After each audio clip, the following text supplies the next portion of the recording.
Welcome all. Topic for today's discussion is career and opportunities in field of agriculture.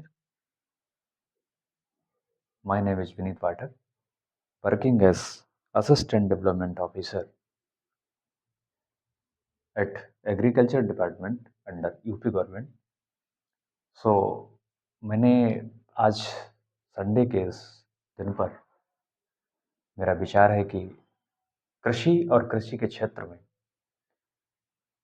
चाहे वो public sector में हो, private sector में और एंटरप्रेन्योरशिप में, रोजगार के अवसर क्या हो सकते हैं, इन सब पर पूरी चर्चा करने वाला हूँ.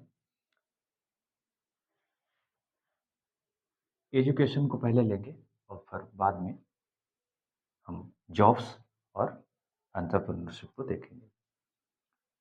जब हम ट्वेल्थ के बाद बात करते हैं, ट्वेल्थ में या तो एग्रीकल्चर हो या पीसीएम और मैथ्स का सब्जेक्ट अगर आपके पास रहा है तो इंटर एग्रीकल्चर के अलावा अगर आप मैथ एक सब्जेक्ट के विषय में पढ़ते हैं अगर 11th में 12th में, तो आपको बीएससी एग्रीकल्चर का कोर्स मिल जाएगा.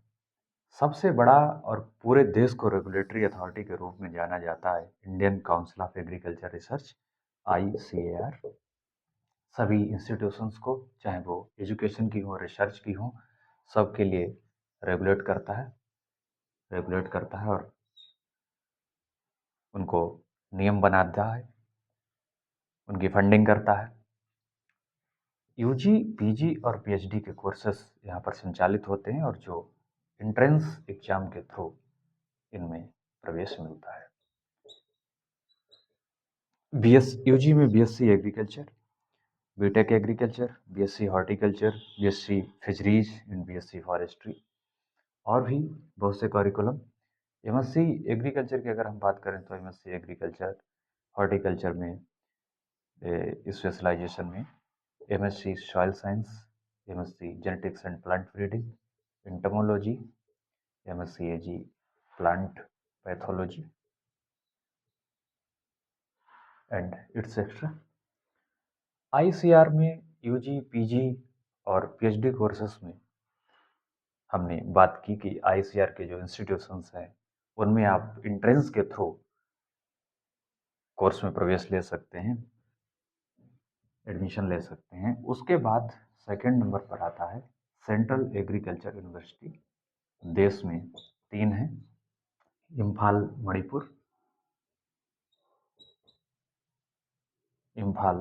मणिपुर, पूसा बिहार और झांसी यूपी.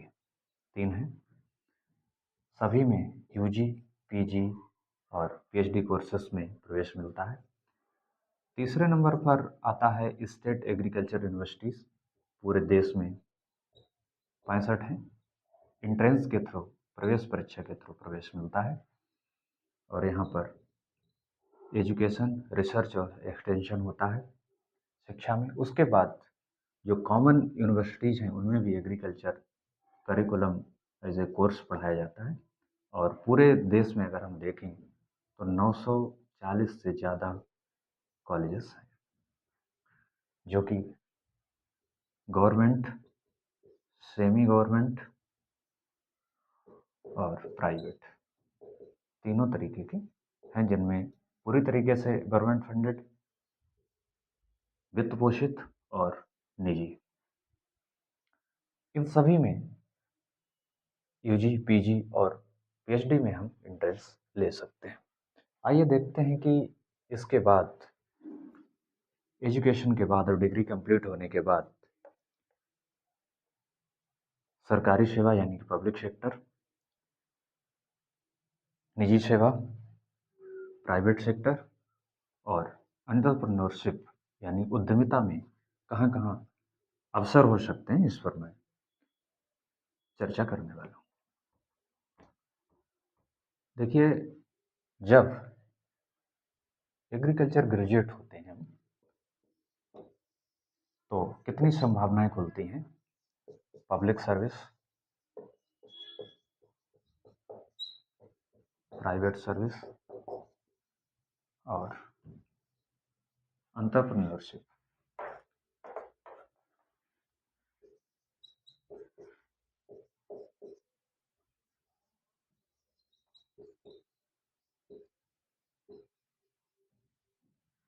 उद्यमिता।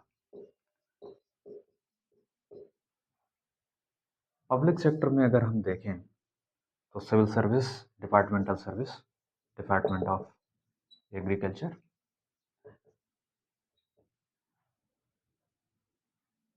चाहे जिला कृषि अधिकारी से लेकर के और भी उच्च स्तर के अधिकारी तक।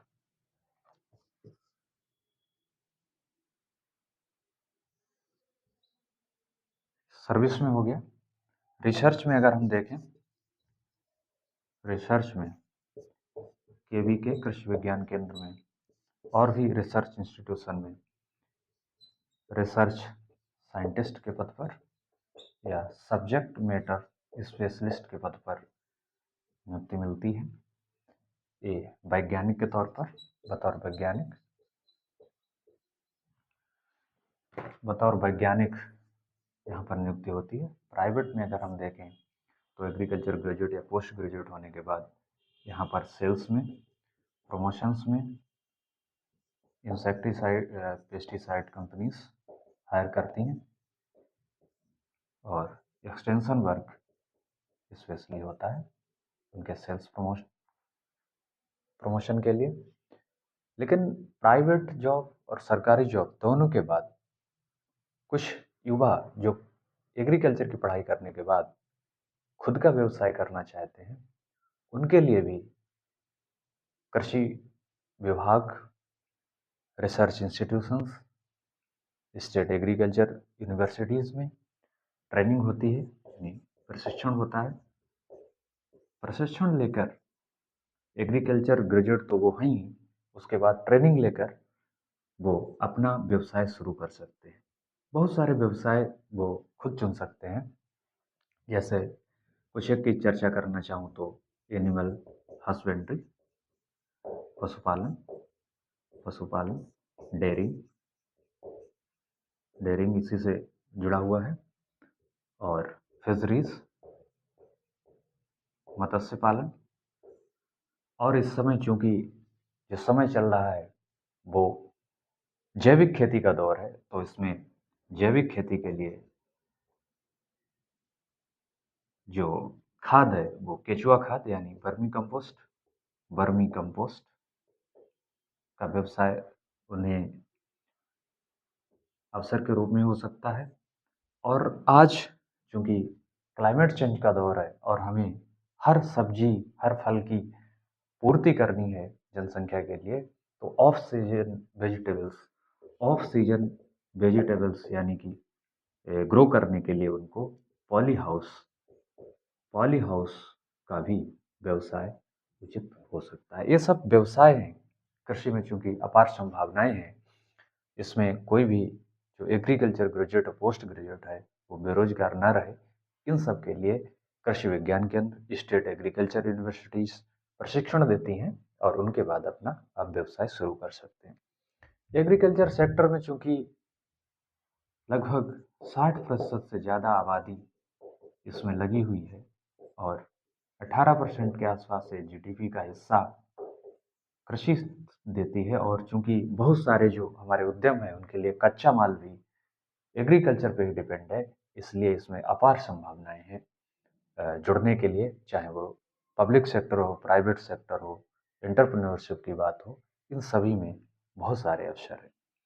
और इस चर्चा के माध्यम से मैंने शिक्षा और उससे जुड़े रोजगार पर बात की, और आने वाले हर संडे को मैं एक इशू पर बात करूंगा, और चाहे वो चैलेंजेस हों, एग्रीकल्चर में चैलेंजेस एंड डेवलपमेंट की बात करूंगा। आज के लिए बस यहीं पर समाप्त करता हूं, और इस चैनल से आप जुड़े रहें, इस चैनल को अपना प्यार दें। बहुत बहुत धन्यवाद।